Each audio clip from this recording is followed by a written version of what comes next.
Now we are coming on question number 9 of exercise 4.3. Question is, two water taps together can fill a tank in 9 3/8 hours.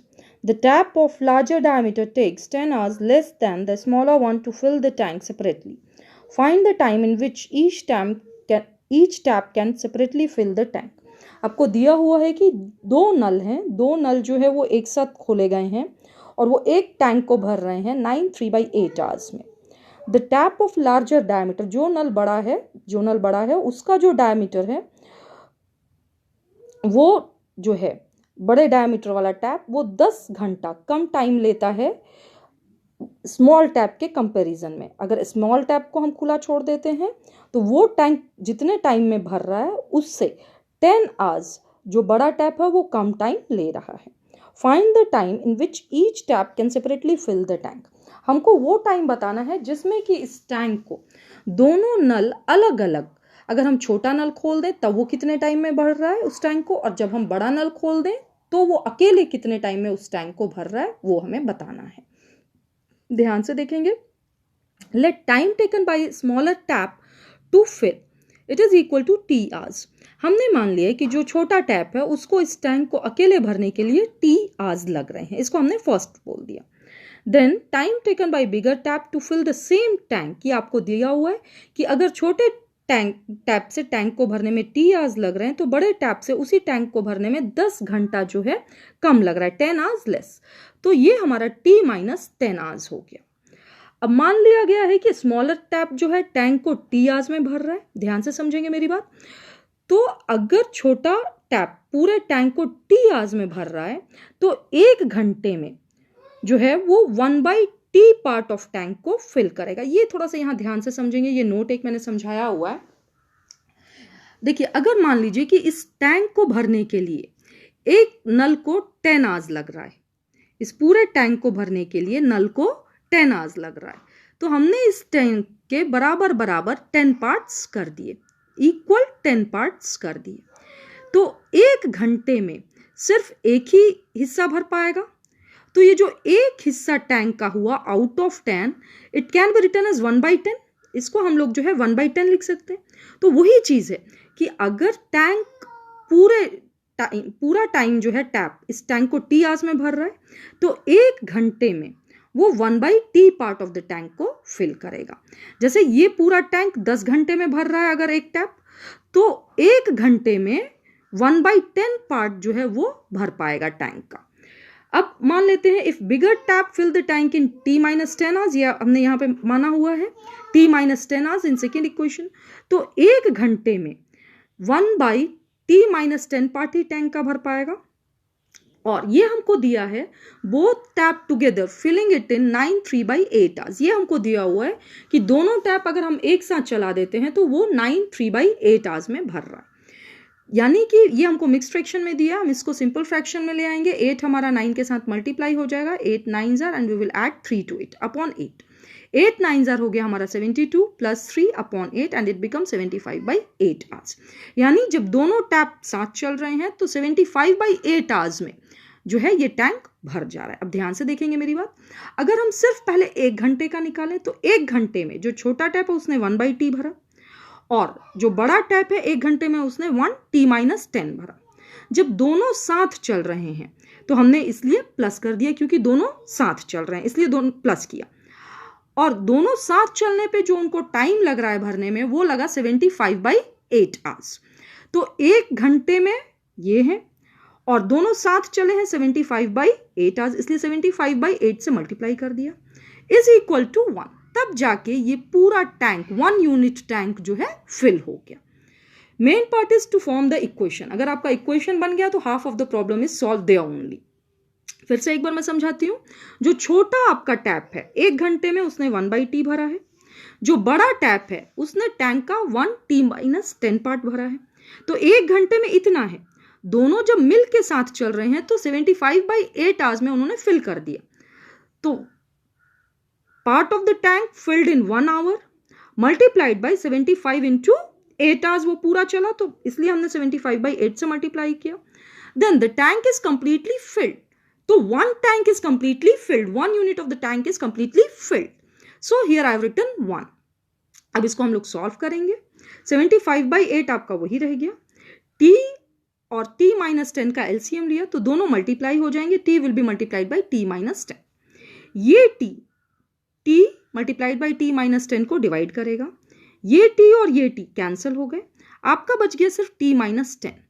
t minus 10 1 से multiply होगा तो वही रह गया, तो हमने t माइनस 10 यहां पे लिख दिया, plus sign.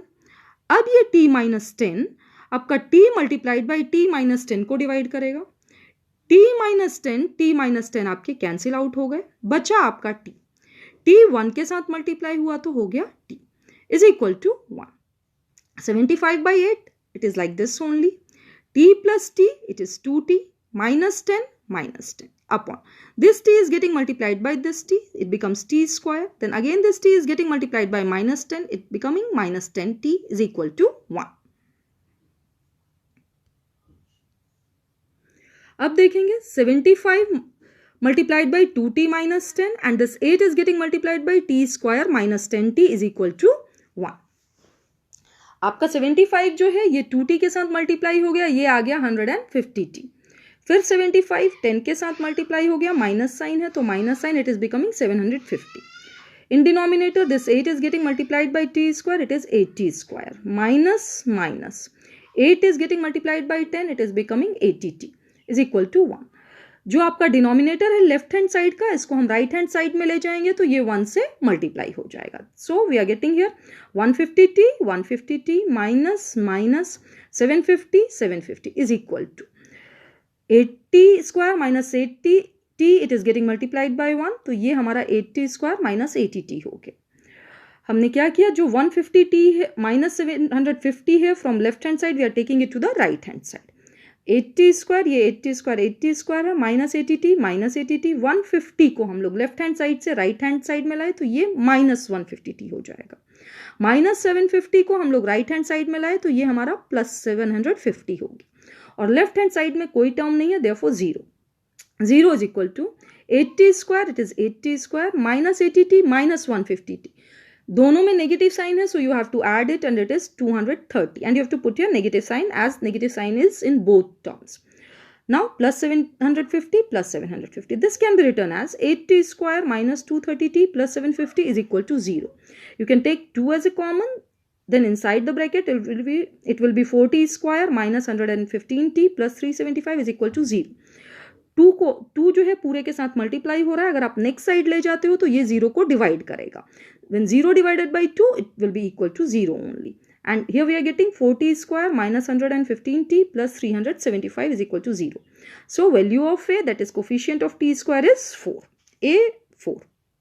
Value of b, that is coefficient of t, it is minus 115, and value of c, that is constant term, 375.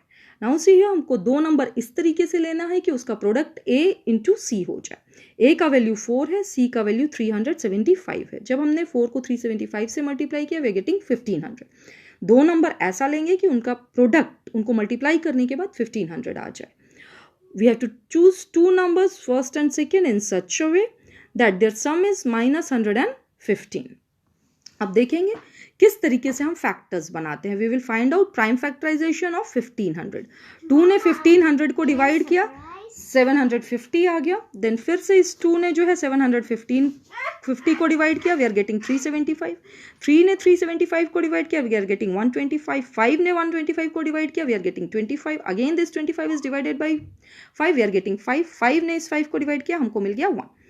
तो ये जो प्राइम फैक्टराइजेशन में हमको नंबर मिले हैं, हमको इन्हीं को अरेंज करना है इस तरीके से कि मल्टीप्लाई करने पे 2 नंबर्स जो है मल्टीप्लाई करके 1500 आए और 2 नंबर्स का जो सम है वो माइनस 115 हो जाए। तो ध्यान से देखिए हमने क्या किया, 2 2 और 2 5 को एक साथ ले लिया।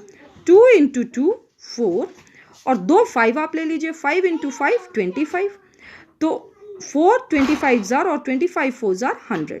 2 2 और 2 5 एक साथ ले लिए, ये ऊपर के 2 2 और शुरू के 2 5 हम ले लेते हैं एक साथ, तो 100 मिल गया।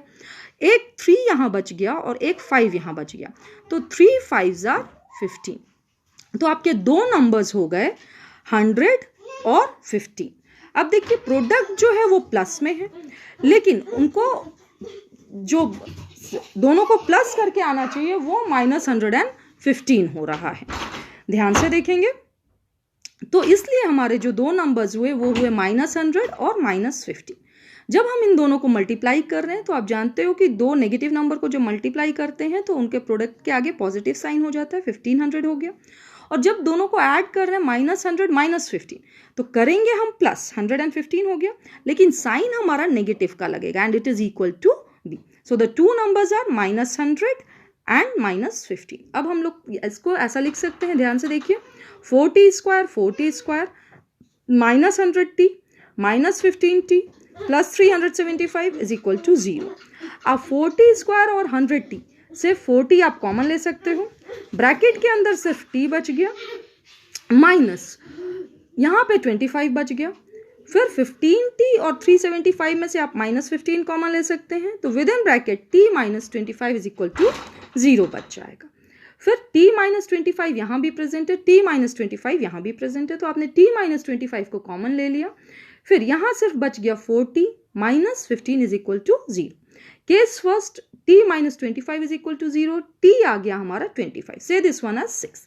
केस सेकेंड देखेंगे, 40 - 15 इज इक्वल टू 0 कर दिया हमने, 40 इज इक्वल टू 15, 15 जो है -15 जब नेक्स्ट साइड गया तो प्लस हो गया 15। t आपको निकालना है तो 4 जो है यहाँ से आप हटाओगे, 4 मल्टीप्लाई हो रहा था t के साथ, नेक्स्ट साइड जाएगा 15 को डिवाइड करेगा, तो ये 7th हो गया।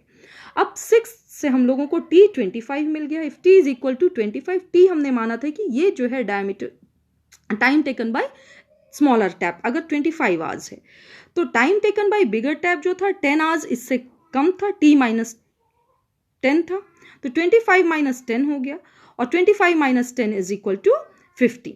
तो बड़ा जो टैप है वो 15 आवर्स ले रहा है और छोटा जो टैप है वो 25 आवर्स ले रहा है इस टैंक को भरने के लिए। अब सेकेंड केस से हम ले लेते हैं कि t अगर मान लेते हैं 15/4 आ जाता है, तो अगर t हमारा 15/4 हो जाता है तो time taken by bigger tap जो है t - 10 हो जाएगा, 50/4 - 10 हो गया, और 10 के नीचे कुछ नहीं है तो आप LCM 1 रख लोगे तो ये 4 हो गया। इस 4 ने इस 4 को डिवाइड किया, 1 आया, 1 15 के साथ मल्टीप्लाई हुआ तो 15 हो गया, यहाँ माइनस है तो माइनस, 10 के नीचे कुछ नहीं है, 1 है, 1 ने 4 को डिवाइड किया, 4 मिला, 4 ने 10 से मल्टीप्लाई हुआ तो -40, 15 - 40 आपका हो जाता है, 15 - 40 आपका जो है वो हो गया -25। लेकिन क्योंकि time taken by bigger tap है तो टाइम जो है वो नेगेटिव नहीं हो सकता, इसलिए सेकंड केस जो है वो पॉसिबल नहीं है। पहला केस ही होगा कि टाइम जो छोटा टैप ने लिया टैंक को फिल करने के लिए वो 25 आवर्स है, और टाइम जो बड़े टैंक ने लिया 25 - 10 इज इक्वल टू 15 आवर्स है।